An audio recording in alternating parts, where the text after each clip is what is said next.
మొదటిగా తండ్రి దేవుడికి ప్రభువుని యేసుక్రీస్తునామమున కృతజ్ఞతాస్తులు స్తోత్రాలు సమర్పించుకుంటూ చేరొచ్చిన అందరికీ ప్రభువుని యేసుక్రీస్తునామమున వందనాలు సమర్పించుకుంటూ దినమందు ఒక అంశాన్ని మనం ఆలోచించడానికి ప్రయత్నం చేద్దాం. హెబ్రీయులకు రాసిన పత్రిక 10వ అధ్యాయం.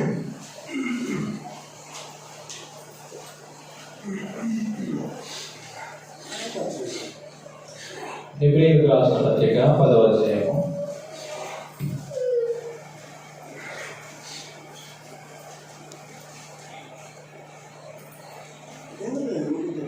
19-20 వచనాలు.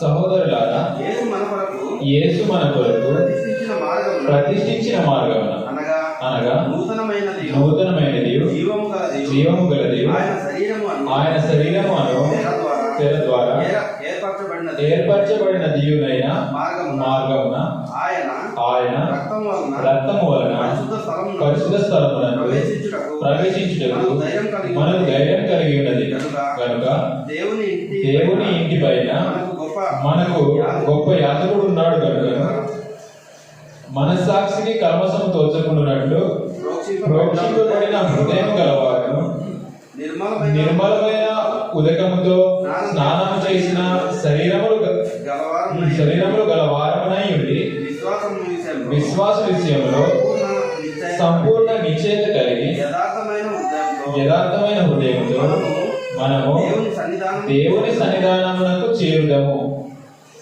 ఈ యొక్క దినమంతా మనం ఆలోచించబోయే అంశం ఏమిటి అంటే, సహోదరులారా, యేసు మన కొరకు ప్రతిష్ఠించిన మార్గమున. ఈ యొక్క దినమంతా మనం ఆలోచించబోయే అంశము యేసు మన కొరకు ప్రతిష్ఠించిన మార్గం. యేసు మన కొరకు ప్రతిష్ఠించిన మార్గం.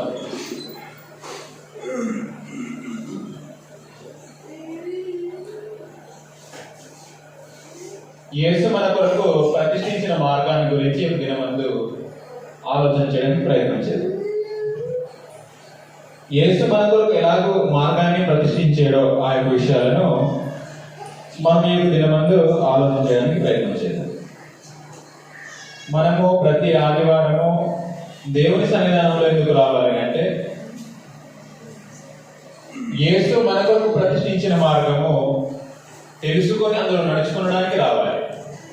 యెషయా గ్రంథము 2వ అధ్యాయము 3వ వచనంలో, యెషయా గ్రంథము 2వ అధ్యాయం 3వ వచనం, దేవుని సముఖంలో ఎందుకు రావాలి అనేసి అంటే అందులో మనకు ఈ విధంగా తెలియజేస్తుంది. దేవుని యొక్క మార్గములను గురించి మనము తెలుసుకొని అందులో నడుచుకుందాము అని మనం నిశ్చయత కలిగి దేవుని సన్నిధానంలో రావాల్సిన అవసరత ప్రతి ఒక్కరికి ఉంది. అంత్య దినములలో పర్వతముల పైన యెహోవా మందిర పర్వత శిఖరమున స్థిరపరచబడి కొండల కంటే ఎత్తబడును. ప్రవాహం వచ్చినట్లు సమస్త అన్యజనులు దానిలోనికి వచ్చేదరు. ఆ కాలం మీరు గమనించండి, ఇది అంత్య దినాల్లో జరగవలసిన యొక్క కార్యక్రమాన్ని గురించి యెషయా ప్రవక్త మాట్లాడుతున్నాడు. యెషయా ప్రవక్త అంత్య దినాల్లో ఉన్నటువంటి జనులను గురించి ఉద్దేశించి ప్రవచిస్తున్నాడు. ఆ ప్రవచనంలో ఏమని తెలియజేస్తున్నాడు అంటే, ఆ కాలమున సియోనులో నుండి ధర్మశాస్త్రమును, యెరూషలేములో నుండి యెహోవాకు బయలువెళ్ళును. జనములు గుంపులుగా వచ్చి, ఈ విషయాన్ని గుర్తించాలి, యాకోబు దేవుని మందిరమునకు యెహోవా పర్వతమునకు మనము వెళుదాము రండి. ఎందుకు వెళ్దాము అనేసి మాట్లాడుకుంటున్నారు అంటే, ఆయన అంటే దేవుడు తన మార్గముల విషయమై మనకు బోధిస్తాడనండి. దేవుని యొక్క మందిరంలో ఎందుకు వెళ్ళాలంటే తన యొక్క మార్గం విషయమై తెలుసుకోవడానికి వెళ్ళాలి. ఆయన తన మార్గముల విషయమై మనకు బోధించును. మనము ఆయన త్రోవల్లో నడుతుము అని చెప్పుకుంటున్నాడు. ఎవరుంటే అంత్య దినాల్లో ఉన్న జనులు. ఆ అంత్య దినాల్లో ఉన్న జనులు ఎవరో మనం ఆలోచించగలిగినట్లయితే నేటి క్రైస్తవులే అంత్య దినాల్లో ఉన్నటువంటి జనులు. అంటే క్రైస్తవులు దేవుని యొక్క మందిరానికి ఎందుకు వెళ్తారు దేవుని యొక్క మార్గముల విషయమై తెలుసుకుని అందులో నడుచుకోవడానికి వెళ్ళాలి అనే విషయాన్ని ఇందులో తెలియజేస్తున్నాడు. యాకోబు దేవుని మందిరమునకు యెహోవా పర్వతమునకు మనం వెళుదాము రండి అని పిలుచుకుంటున్నారు. పిలుచుకొని ఏమని తెలియజేస్తున్నారు అంటే ఆయన అంటే దేవుడు తన మార్గముల విషయమై మనకు బోధించును. దేవుని యొక్క మందిరమునకు ఎందుకు వెళ్ళాలంటే తన యొక్క మార్గాల విషయమై తెలుసుకోవడానికి వెళ్ళాలి. తెలుసుకొని అందులో నడుచుకుందాము అనే ఒక నిశ్చయిత కలిగి వెళ్ళాలి. మనము ఆయన త్రోవలలో నడుతాము అని చెప్పుకుందరు. ఎందుకు దేవుని యొక్క సముఖమునకు దేవుని యొక్క మందిరమునకు మనం ప్రతి వారం వెళ్ళాల్సిన అవసరం వచ్చింది అంటే ఆయన యొక్క త్రోవలు లేదా ఆయన మార్గముల విషయమై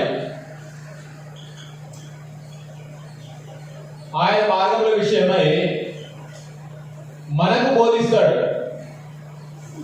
మనకు బోధించును.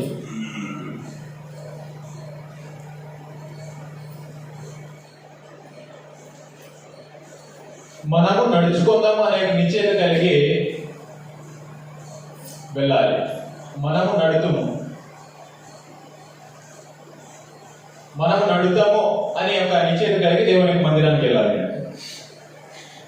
ఇది అంత్యజనంలో ఉన్న క్రైస్తవులకు ఉద్దేశించినటువంటి ప్రవచనం. ఆ ప్రవచనంలో ఏమనిస్తుంది అంటే దేవుని యొక్క మార్గం విషయంలో దేవుడు బోధిస్తాడు. మనము ఆయన త్రోవలలో ఆయన యొక్క మార్గాల్లో మనం నడుచుకుందాం రండి అని చెప్పుకుంటారు అంట. ఎవరంటే క్రైస్తవులు. ఆ యొక్క మార్గం అన్నది ఎలాగూ ప్రతిష్ఠింపబడింది అనే విషయాన్ని ఈ దినమందు ఆలోచన చేస్తాం. యెషయా గ్రంథం మనం ప్రవచనాలను ఆలోచన చేస్తున్నాం. యెషయా గ్రంథం 35వ అధ్యాయము 8వ వచనంలో అంత్య దినాల్లో జరగవలసిన సంగతిని గురించి ప్రవచిస్తున్నాడు ప్రవక్త అయిన యెషయా. ఏమని ప్రవచిస్తున్నాడో ఆ యొక్క విషయాలను మనం చదువుతున్నాం. యెషయా గ్రంథం 35వ అధ్యాయం 8వ వచనం. అక్కడ దారిగానున్న రాజమార్గము ఏర్పడ్డది. ఎక్కడనంటే అంత్య దినాల్లో క్రైస్తవులు ఉన్న చోట అక్కడ దారిగానున్న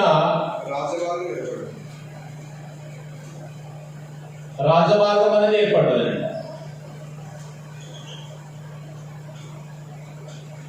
దారిగానున్న రాజమార్గం ఏర్పడుతుంది. ఏర్పడిన యొక్క మార్గమున అది పరిశుద్ధ మార్గం అనబడును. దేవుని యొక్క మార్గము పరిశుద్ధ మార్గం అనబడుతుంది. అది అపవిత్రులు పోకూడని మార్గం. ఎలాంటి మార్గం అంటే అది రాజులు మాత్రమే ప్రయాణం చేసే యొక్క మార్గం. ఇందులో అపవిత్రులు నడవలేరు. ఈ యొక్క మార్గం అందు అపవిత్రులు నడవకూడని యొక్క మార్గం అది మార్గమున పోవు వారికి ఏర్పరచబడును. అది వెళ్ళే వారికి మాత్రమే. ఒక్కసారి మార్గమందు నడవడానికి దిగిన వాడు వెనక తిరిగి రావడానికి అవ్వదు. ఈ యొక్క మార్గమందు నడవడానికి దిగిన వాడు వెళుతూనే ఉండాలి. అది వెళ్ళే వారికి ఉద్దేశించిన యొక్క మార్గం మాత్రమే కానీ అది తిరిగి వచ్చే వారికి ఉద్దేశించింది కాదు అంటారు. అది మార్గంలో పోవానికి ఏర్పరచబడును. మూడులైనను దానిలో నడుచుచు త్రోవను తప్పక ఇందురు అని అన్నాడు. ఇందులో నడిచేవాడు త్రోవ తప్పకుండా తాను నడుస్తూనే ఉంటాడు అన్నట్టు. అది నడిచేవారికి మాత్రమే ఇది ఏర్పరచబడిన యొక్క మార్గం. నడుచుకుంటూ దేవుని సముఖమునకు చేరే వరకు నడుచుకుంటూ వెళ్ళాలి కానీ తిరిగి రాకూడదు. ఈ మార్గం అందు దిగిన వాడు తిరిగి రావడానికి అవకాశం ఉండదు ఈ యొక్క మార్గం అందు. అందుకని ఇక్కడ ఏమనుకున్నాడు అంటే అది మార్గంలో పోవారికి ఏర్పరచబడును. ఈ యొక్క మార్గము వెళ్ళే వారికి మాత్రమే కానీ తిరిగి వచ్చే వారికి కాదు. ఈ మార్గము భూలోకం నుంచి దేవుని సముఖమునకు వెళ్ళటానికి ఏర్పరచబడిన యొక్క మార్గం. ఆ యొక్క మార్గం ఏమిటి అంటే ఎలాగో యేసు మన కొరకు ప్రతిష్ఠించాడో ఆ యొక్క మార్గాన్ని అనే విషయాన్ని మనం ఇప్పుడు డీటెయిల్ గా ఆలోచన చేయడానికి ప్రయత్నం చేద్దాం. దేవుడు ముందుగానే యెషయా ద్వారా ప్రవచనాలు చెప్పడం జరిగింది. ఆ ప్రవచనంలో యెషయా గ్రంథం 40వ అధ్యాయము. యెషయా గ్రంథము 40వ అధ్యాయం లేదా యెషయా గ్రంథము 26వ అధ్యాయం ఒకసారి చదువుదాం. అది వెళ్ళే వారికి మాత్రమే, పోయే వారికి మాత్రం సంబంధించిన ఒక మార్గము. ఆ మార్గానికి నీతిమంతుల మార్గము అనడం జరిగింది. ఒకసారి చదువుదాం. యెషయా గ్రంథం 26వ అధ్యాయము 7వ వచనంలో. యెషయా గ్రంథము 26వ అధ్యాయం 7వ వచనం. నీతిమంతులు పోవు మార్గము సమముగా ఉండును, నీతిమంతుల త్రోవను నీవు సరళము చేయుచున్నావు. అంటే దేవుడు ఏం చేస్తున్నాడు అంటే నీతిమంతులు వెళ్ళే యొక్క మార్గాన్ని సిద్ధపరుస్తున్నాడు. ఈ నీతిమంతుల యొక్క మార్గము వెళ్ళడానికి మాత్రమే అవకాశం ఉంటుంది, కానీ ఈ మార్గమందు తిరిగి రావడానికి అవకాశం ఉండదు. ఒకటే దారి, ఆ యొక్క దారిలో దిగితే వెనక్కి రాకూడదు. అది నడుచుకుంటూ వెళుతూనే ఉండాలి. అది పోయే వరకు మాత్రమే ఆ మార్గం అన్నది దేవుడు సిద్ధపరిచాడు. దానికి ఏమనిస్తున్నాడు అంటే నీతిమంతులు మార్గమున సమముగా ఉండును అనేసి అన్నాడు. నీతిమంతుల యొక్క మార్గం, నీతిమంతుల త్రోవ నీవు సరళం చేయుచున్నావు. అది నీతిమంతుల యొక్క త్రోవ.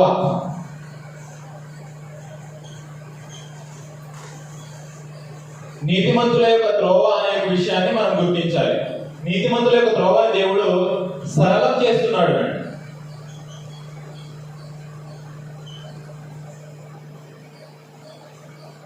నీతిమంతుల యొక్క మార్గంలో సరళం చేస్తున్నాడు.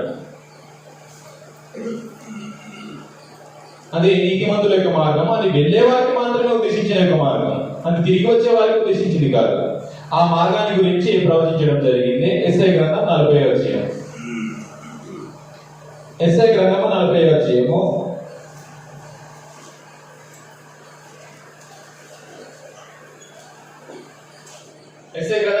3వ వచనం. ఆలకించుడి, అడవిలో ఒకడు ప్రకటించున్నాడు.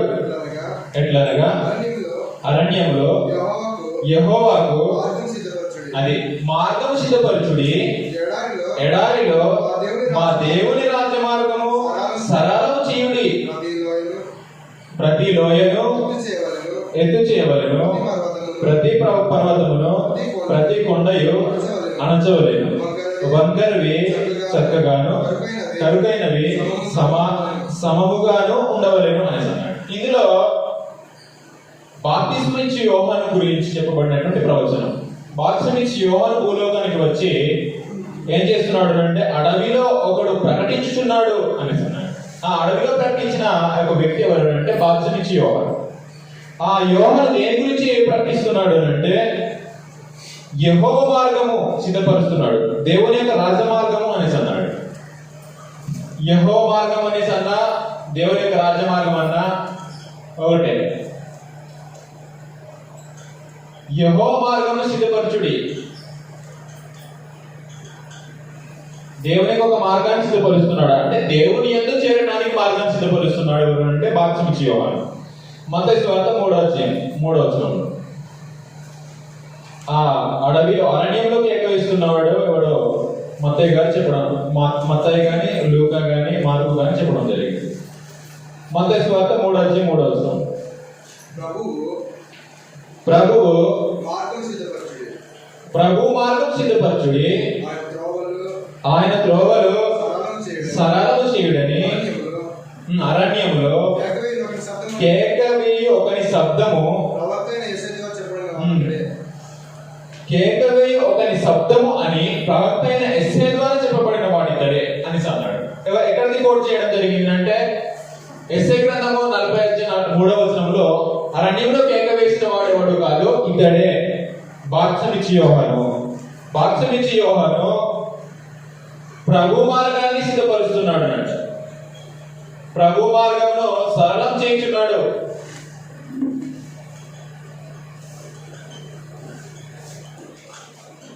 ఆ ప్రభు మార్గాన్ని సరళం చేయించున్నాడు. దేవుని యొక్క మార్గము, దేవుని ఎదుగు చేరే యొక్క మార్గము ఈ బాప్తిస్మం ఇచ్చి యోహాను ఏం చేస్తున్నాడు అంటే సరళం చేస్తున్నాడు, సిద్ధపరుస్తున్నాడు. సిద్ధపరిచిన తర్వాత ప్రభు మార్గం సిద్ధపరచుడి, ఆయన త్రోవలు సరళం చేయుడని అరణ్యంలో కేకవే ఒక శబ్దం అని ప్రవక్త యెషయా ద్వారా చెప్పబడిన వాడిదే అని తెలియజేసి, ఈ బాప్తిస్మం యోహాను ఏమన్నాడు అంటే, నేను మార్గాన్ని సిద్ధపరుస్తున్నాను కానీ నా వెనుక వచ్చేవాడు నాకంటే సత్యవంతుడు అని ప్రభు గురించి పరిచయం చేస్తాడు. మేము ఎదురు చూస్తున్న అతను నీవేనా అనేసి అడుగుతారు. అడిగితే నేను ఆయన చెప్పులు విప్పడానికి కూడా నేను పాత్రుడను కాను అనేసి అంటాడు. ఒకసారి చదువుదాం 15వ వచనం నుంచి 16వ వచనం నుంచి చదువుతారు. యేసు బాప్తిస్మం పొందిన వెంటనే నీళ్ళలో నుండి ఒడ్డునకు వచ్చాను. ఇదిగో ఆకాశం తెరవబడెను, దేవుని ఆత్మ పావురం వలె దిగి తన మీదకి వచ్చి చూచాను. అది కాదు, 11వ వచనం నుంచి చదువుతాను. 11వ వచనం నుంచి 11వ వచనం నుంచి మారుమనసు నిమిత్తము నేను నీళ్ళలో మీకు బాప్తిస్మం ఇచ్చుచున్నాను, అయితే నా వెనుక వచ్చుచున్నవాడు నాకంటే సత్యవంతుడు, ఆయన చెప్పులు మోయుడికైనను నేను పాత్రుడను కాను, ఆయన పరిశుద్ధాత్మలోను అగ్నితోనూ మీకు బాప్తిస్మం ఇచ్చును అనేసి అన్నాడు. అంటే తను మార్గాన్ని సిద్ధపరుస్తూ వెళ్తూ ఉన్నాడు.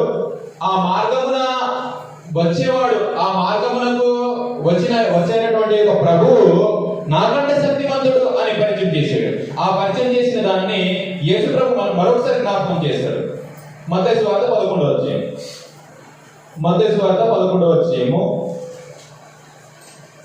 10వ వచనంలో దాన్ని యేసు ప్రభు మరొకసారి జ్ఞాపకం చేస్తున్నాడు. నా గురించి చెప్తున్నాడు.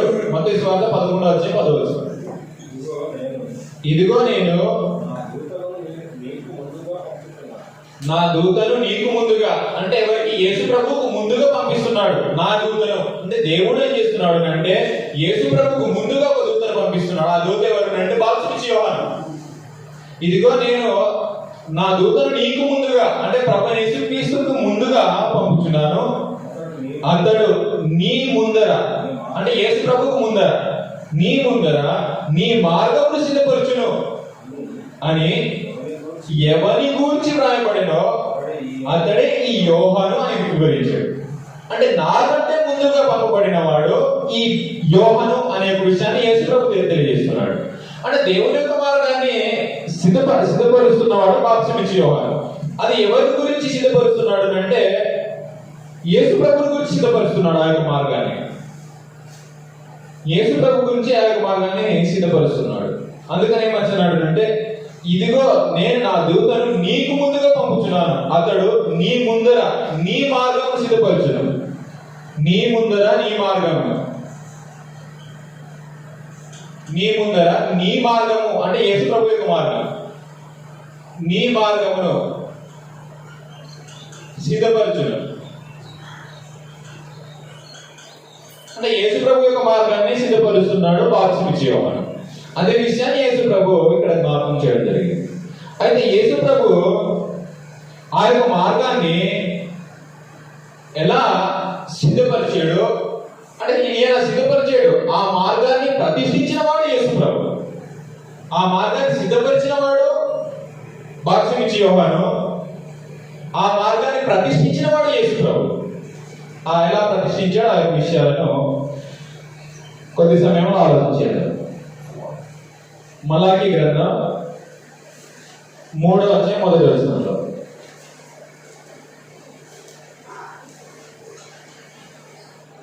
మలాకి గ్రంథం 3వ అధ్యాయం 1వ వచనం ఇక్కడ విషయాన్ని తెలియజేస్తున్నాడు.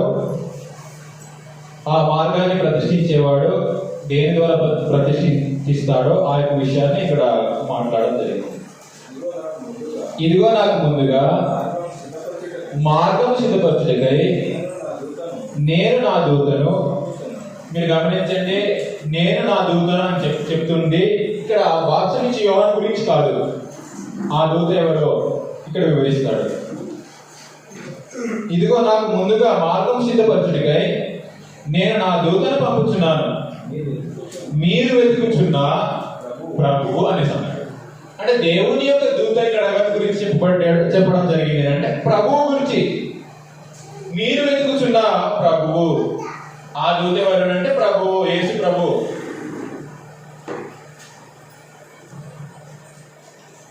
మీరు వెతుకుచున్న ప్రభువు ఇంకా వివరిస్తున్నాడు, అనగా మీరు కోరు నిబంధన దూత. ఎవరంటే యేసు ప్రభువు.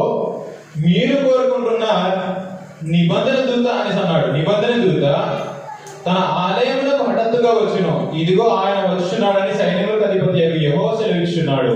అంటే యేసు ప్రభు వస్తున్నాడు, ఆయన మీకు ప్రభువు, ఆయన మీరు కోరుకున్న నిబంధన దూత అంటే క్రొత్త నిబంధన దూత. యేసు ప్రభు గురించి ఇక్కడ చాలా స్పష్టంగా వివరించడం జరిగింది. ఆయన మీ ప్రభువు, మీరు కోరుకుంటున్నటువంటి నిబంధన దూత వస్తున్నాడు అని దేవుడు తెలియజేశాడు. కాబట్టి మనము ఇంతవరకు ప్రవచనాల్లో ఉన్నదాన్ని మనం ఒక లైన్ లో తీసుకొచ్చాము. ఇప్పుడు ఎలా ప్రభు ప్రతిష్ఠించాడు అన్నదాన్ని ఇప్పుడు మనము ఆలోచించేద్దాం. అసలు మార్గం అంటే ఏంటో మనకు అర్థం కావాలి. ఇప్పుడు మార్గం అంటే ఏంటో మనకు అర్థం కావడానికి మరొక వచనం చదువుదాం. మార్గం అంటే ఏంటో మనము అవగాహన చేసుకోవాలి. అపోస్తలుల కార్యాల గ్రంథం 9వ అధ్యాయము మొదటి 3 వచనాల్లో మార్గం అంటే ఏంటో వివరించాడు.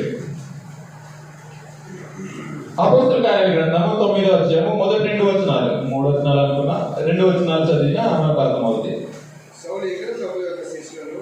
సౌలు ఇంకాను ప్రభు యొక్క శిష్యులను బెదిరించుటయును హత్య చేయుటయును తనకు ప్రాణాధారమైనట్టు ప్రధాన యాజకుని యొద్దకు వెళ్ళి, అది విషయాన్ని ఇక్కడ తెలియజేశాడు. ఈ మార్గమందున్న అనేసి అన్నాడు. ఈ మార్గం ఏ మార్గమో ఇప్పుడు మనకు అవగాహన చేసుకోవాలి. ఈ మార్గమందున్న పురుషులనైనను స్త్రీలనైనను కనుకొని ఎడల వారిని బంధించి యెరూషలేమునకు తీసుకుని వచ్చుటకు దమస్కులోని సమాజముల వారికి పత్రికలు ఇమ్మని అడిగాడు.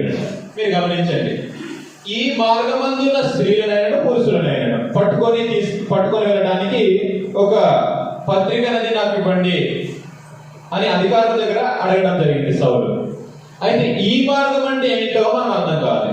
ఈ మార్గం అన్న దాన్ని మనం ఇంకా డీటెయిల్ గా ఆలోచించాలి, దీని బ్యాక్గ్రౌండ్ ఆలోచించాలి. ఈ మార్గం అంటే దేని మార్గం అన్నాడు అంటే అపోస్తలుల కార్యాల గ్రంథం 8వ అధ్యాయంలో, అపోస్తలుల కార్యాల గ్రంథం 8వ అధ్యాయము మొదటి 3 వచనాల్లో దేని గురించి మాట్లాడుతున్నాడు అంటే మార్గము అనేసి అంటే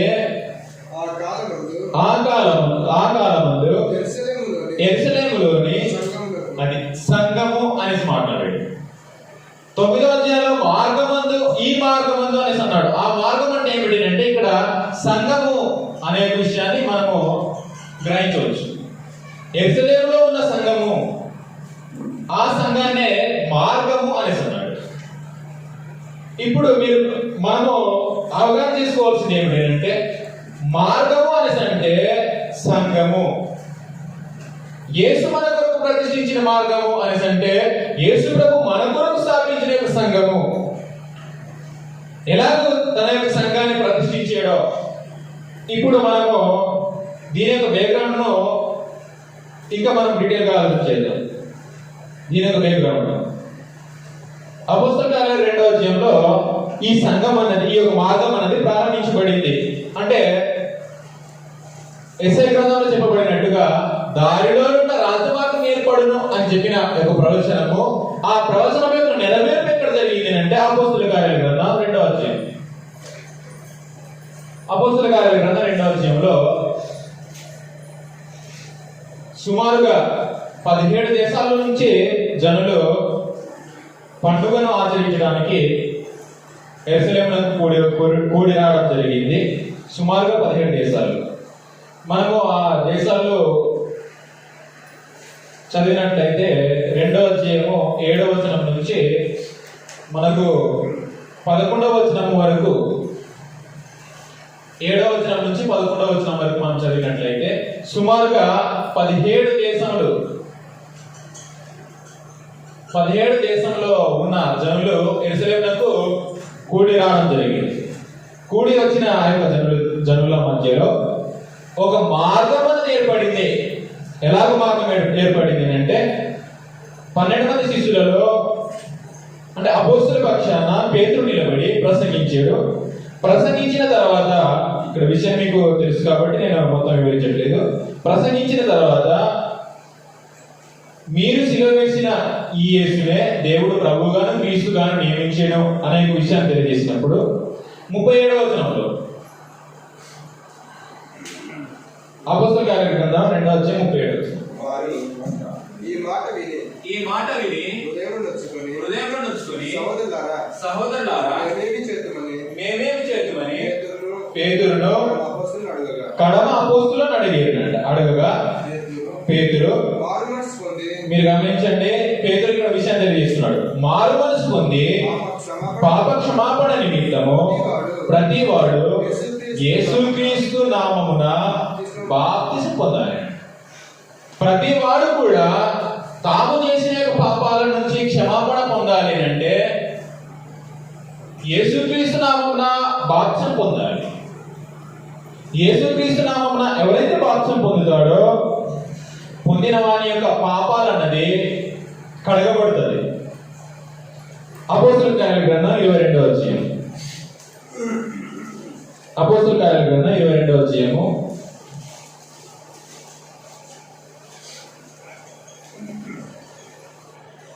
16వ వచనంలో పాప క్షమాపణ దేని ద్వారా కలుగుతుంది అంటే యేసుక్రీస్తు నామమందు బాప్తిసం పొందుట ద్వారా. గనుక నీవు తడువు చేయడం ఎందుకు లేచి ఆయన నామం అంటే యేసుక్రీస్తు యొక్క నామం, ఆయన నామమును బట్టి ప్రార్థన చేసి బాప్తిసం పొంది నీ పాపములను కడిగి వేసుకోమని చెప్పాడు. దేని ద్వారా పాపాలు కడిగి వేసుకోవాలి అంటే యేసుక్రీస్తు నామమున బాప్తిస్మం పొందిన తర్వాత ఆ బాప్తిస్మంలో పాపాలు అనేది కడిగివేయబడుతుంది. అలా కడిగివేయబడిన వాడు ఏమవుతాడు అంటే దారిలో ఉన్న రాజమార్గమందు చేర్చబడతాడు. అపోస్తలుల కార్యాల గ్రంథం 2వ అధ్యాయము 47వ వచనం, అపోస్తలుల కార్యాల గ్రంథం 2వ అధ్యాయం 47వ వచనం, ఆనందముతోను నిష్కపటమైన హృదయముతోను ఆహారం పుచ్చుకొంచుండిరి మరియు అది ప్రభువు రక్షణ పొందుచున్న వారిని అనుదినము వారితో చేర్చుండెను. ప్రభు ఏం చేస్తున్నాడు అంటే అనుదినము వారితో చేర్చున్నాడు. రక్షణ పొందుచున్న వారితో అనుదినము చేర్చుండెను. ఆ చేర్చబడిన వారు అక్కడ దారిగా ఉన్న రాజమార్గం ఏర్పడుతుంది. ఆ రాజమార్గం నడుచున్న వారు ఎవరంటే ఎవరైతే ప్రభువు ఆ మార్గమందు చేర్చుతాడో ఆ చేర్చబడిన వాడు నడుస్తాడు. ఆ చేర్చబడిన వాడు నడుచుకుంటూ వెళ్తూ ఉంటాడు. ఆ చేర్చబడిన వాడు వెనక్కి తిరిగి రావడానికి అవకాశం ఉండదు. ఈ యొక్క మార్గమందు ఆ మార్గమందు నడుచుకుంటూ వెళ్ళాలే కానీ ముందుకు వెళ్ళాలే కానీ తిరిగి రావడానికి అవకాశం ఉండదు ఈ యొక్క మార్గమందు. అదే మార్గంలో ఉన్న వారిని సౌలు ఏం చేస్తున్నాడు అంటే పురుషులనైనను స్త్రీలనైనను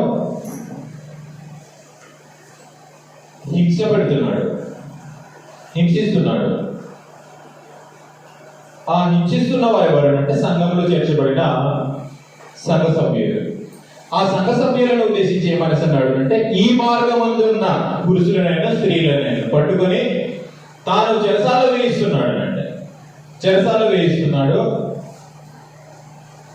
వీరు తమ యొక్క పాపాలను కడుక్కున్నవారు. దేని ద్వారా అంటే యేసు ప్రభు యొక్క రక్తం ద్వారా.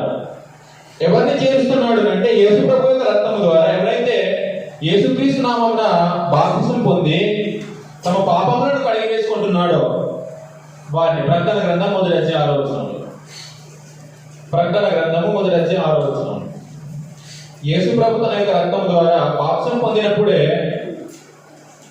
ఏం చేస్తాడంటే మనం చేసిన పాపములను కడుగుతాడు అంట. తన యొక్క రక్తం ద్వారా కడుగుతాడు. మనలను ప్రేమించుచు తన తన రక్తము వలన మన పాపముల నుండి మనలను విడిపించిన వానికి అని ఇక్కడ ఫుట్ నోట్ వేసి ఏమనిస్తున్నాడు అంటే కింద కడిగిన వానికి అని పాడాను. అంటే మనల్ని ఏం చేస్తున్నాడు అంటే పాపముల నుంచి కడుగుతున్నాడు. ఆ కడిగిన వారిని ఏం చేస్తున్నాడు అంటే ప్రభు రక్షణ పొందుతున్న వారిలో చేర్చుకున్నాడు. ఆ చేర్చబడిన వారే మార్గమందు ఉన్నవారు. ఆ చేర్చబడిన వారే మార్గమందు ఉన్నవారు. ఈ మార్గము దేని ద్వారా ప్రతిష్ఠిత అయింది అంటే యేసు ప్రభు యొక్క రక్తమును బట్టి. ప్రకటన గ్రంథం 5వ అధ్యాయము 9-10 వచనం. ప్రకటన గ్రంథం 5వ అధ్యాయము 9-10 వచనం. ప్రకటన గ్రంథము 5వ అధ్యాయం 9-10 వచనాలు. ఆ పెద్దలు నీవు ఆ గ్రంథము తీసుకొని దాని ముద్రలను విప్పుటకు యోగ్యుడవు. నీవు వధింపబడిన వాడవై అంటే చంపబడిన వాడవై నీ రక్తం ఇచ్చి అనేసి అక్కడ చెప్పి నీ రక్తముతో అని అన్నాడు. నీ రక్తం ఇచ్చి లేదా నీ రక్తముతో ప్రతి వంశములోను ఆయా భాషలు మాట్లాడు వారిలోను ప్రతి ప్రజల్లోను ప్రతి జనములోను దేవుని కొరకు మనుషులను కొని మా దేవునికి వారిని ఒక రాజ్యముగాను యాజకులుగాను చేసిదివి గనుక వారు భూలోకమందు ఏలుదురని కొత్త పాట పాడుదురు అని అన్నాడు. దేవునికి వారిని ఒక రాజ్యముగాను యాజకులుగాను చేసిదివి. ఈ యొక్క మార్గమందు నడిచేవారు ఎవరు అంటే రాజులు. అందుకని దీనికి ఏమని చెప్పబడింది అంటే రాజమార్గము. ఈ మార్గమందు నడిచేవారు రాజులైన యాజకులు మాత్రమే నడవగలరు. అందుకని దీన్ని రాజమార్గము అని అన్నాడు. యేసు మనకు ప్రతిష్ఠించిన మార్గము రాజమార్గము. ఆ రాజమార్గమందు నడిచేవారు నడుస్తూనే ఉండాలి. అది అపవిత్రుడు పోకూడని మార్గము. అందులో దుర్మార్గులు దుష్టులైన వారు నడవలేని మార్గం అది. ఆ మార్గమందు నడుస్తున్న వారు ఎవరు అంటే రాజులైన యాజక సమూహం, దేవుని యొక్క సొంతైన ప్రజలు. యేసు ప్రభు తన యొక్క రక్తము ద్వారా ప్రతిష్ఠించిన యొక్క మార్గమందు నడిచిన వారు. అందుకని యోహాను సువార్త 14:6 వచనంలో యేసు ప్రభు ఏమని అన్నాడు అంటే నేనే మార్గమును అనే మాటను అక్కడ చెప్పడం జరిగింది. యోహాను సువార్త 14:6 వచనం. యేసు అది యేసు ప్రభు అంటున్నాడు ఎందుకు నేనే మార్గం అనేసి అన్నాడు అంటే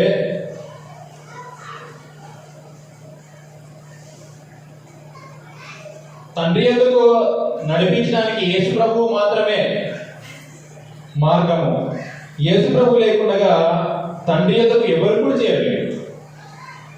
నేనే మార్గమును సత్యమును జీవమునై ఉన్నాను అని ఇక్కడ విషయం తెలియజేశాడు. నా ద్వారానే తప్ప ఎవడునో తండ్రి ఎందుకు రాడు. తండ్రి ఎందుకు వెళ్ళాలంటే యేసు ద్వారానే తప్ప, నా ద్వారానే తప్ప అనేసి అన్నాడు. నా ద్వారానే తప్ప ఎవడునో తండ్రి ఎందుకు రాలేడు. యేసు ప్రభు ద్వారానే తప్ప ఎవరి ద్వారా కూడా పరలోకం చేయలేడు. తండ్రి ఎందుకు చేరాలని అంటే యేసు ప్రభు మన కొరకు ప్రతిష్ఠించిన మార్గమందు నడవాలి. ఆ మార్గమందు అపవిత్రుడు పోకూడని ఒక మార్గం అది. దుర్మార్గం నడవగలిగినటువంటి మార్గం కాదు అది.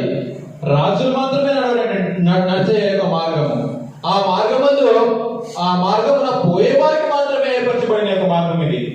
ఈ మార్గము నడుస్తూనే ముందుకు వెళ్ళాలి కానీ వెనక్కి తిరగకూడదు.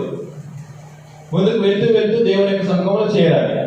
అది యేసు ప్రభు ప్రతిష్ఠించిన యొక్క మార్గమున జనులు నడవలసిన యొక్క విధానం అది.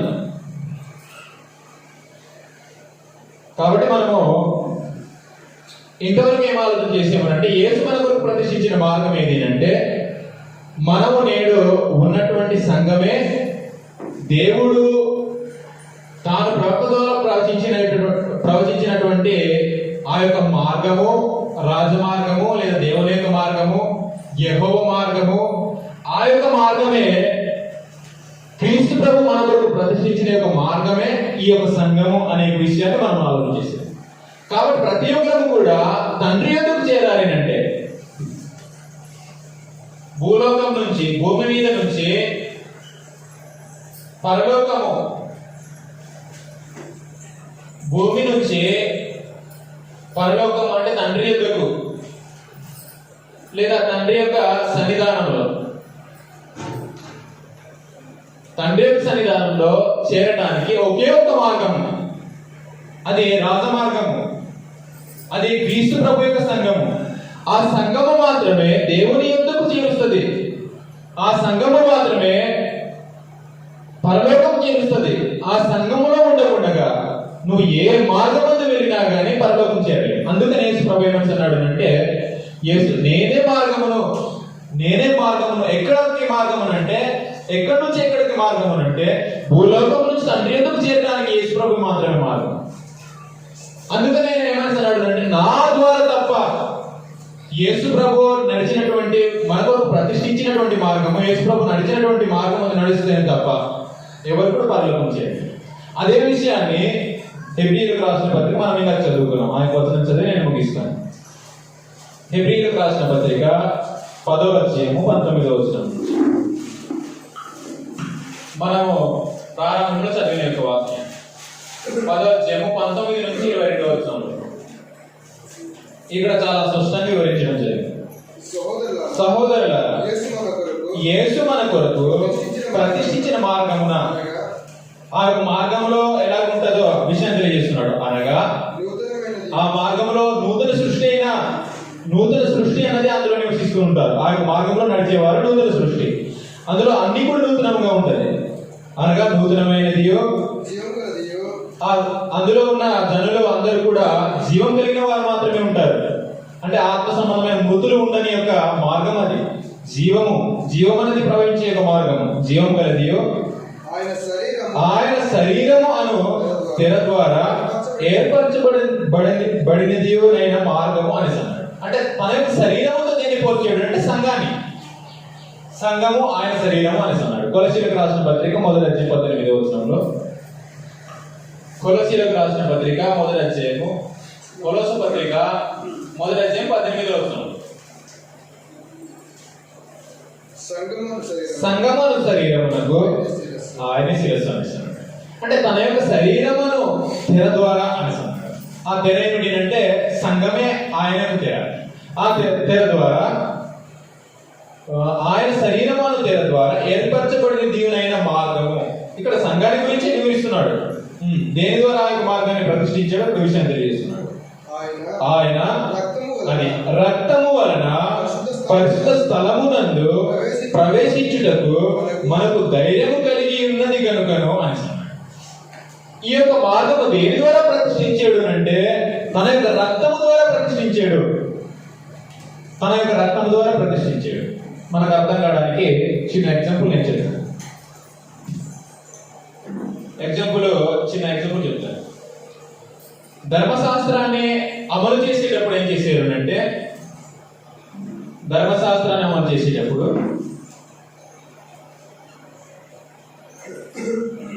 హెబ్రీయులకు రాసిన పత్రిక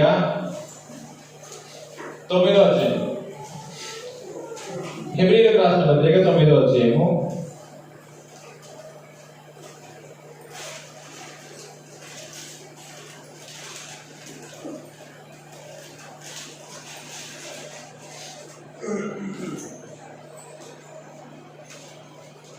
19వ వచనం నుంచి 22వ వచనం వరకు చదివితే అక్కడ విషయం అర్థమవుతుంది. 19వ వచనం నుంచి 22వ వచనం వరకు ధర్మశాస్త్రాన్ని గురించి ఇక్కడ వివరిస్తున్నాడు. ధర్మశాస్త్ర ప్రకారము మోసే ఈ ఆజ్ఞను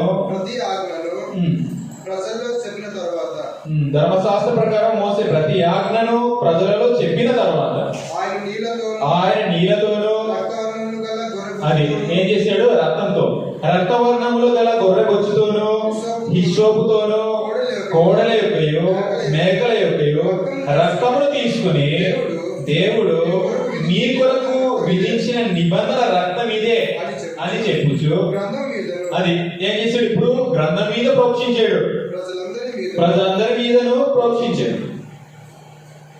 ప్రతిష్ఠించిన మార్గము అనేసి అంటే యేసు ప్రభు తన యొక్క రక్తంతో ఏర్పాటు చేసాడు. మీరు గమనించండి, ధర్మశాస్త్రంలో ఏం చేసేది అంటే ఎడ్ల యొక్క మేకల యొక్క రక్తాన్ని తీసుకొచ్చి ఈ దినం నుంచి ఈ ఆజ్ఞలు మీ కొరకే, మీరు నిబంధన జనులు అని చెప్పి మోస ఏం చేసేవాడు అంటే రక్తాన్ని తీసుకొచ్చి ఆ ధర్మశాస్త్రం మీద ప్రోక్షించాడు. రక్తాన్ని ప్రోక్షించి ప్రజల మీద ప్రోక్షించాడు. ఇక్కడ ఎడ్ల యొక్క రక్తము మేకల యొక్క రక్తం కాదు, యేసు ప్రభు తన సొంత రక్తాన్ని తీసుకొచ్చి దేవుని యొక్క సంఘంలో ప్రోక్షించాడు. తన యొక్క సొంత రక్తం ద్వారా, ఆ సొంత రక్తం ద్వారా ఏర్పాటు చేసిన ప్రతిష్ఠించిన యొక్క మార్గమే క్రీస్తు ప్రభు యొక్క సంఘం. ఆ సంఘము మాత్రమే దేవుని యొక్క సన్నిధానంలో చేర్చే యొక్క సంఘం. కాబట్టి ఇంతవరకు మనకు అర్థమైంది. ఇప్పుడు 10వ అధ్యాయంలోనికి వద్దాం. 10వ అధ్యాయంలో 21వ వచనం. దేవుని ఇంటి పైన మనకు గొప్ప యాజకుడు ఉన్నాడు కనుక మనస్సాక్షికి కల్మసము తోచబడినట్లు అది ప్రోక్షింపబడిన ఇక్కడ విషయం తెలియజేశాడు. ధర్మశాస్త్ర ప్రకారంగా ఎడ్ల యొక్క రక్తం మేకల యొక్క రక్తం ప్రోక్షించాడు.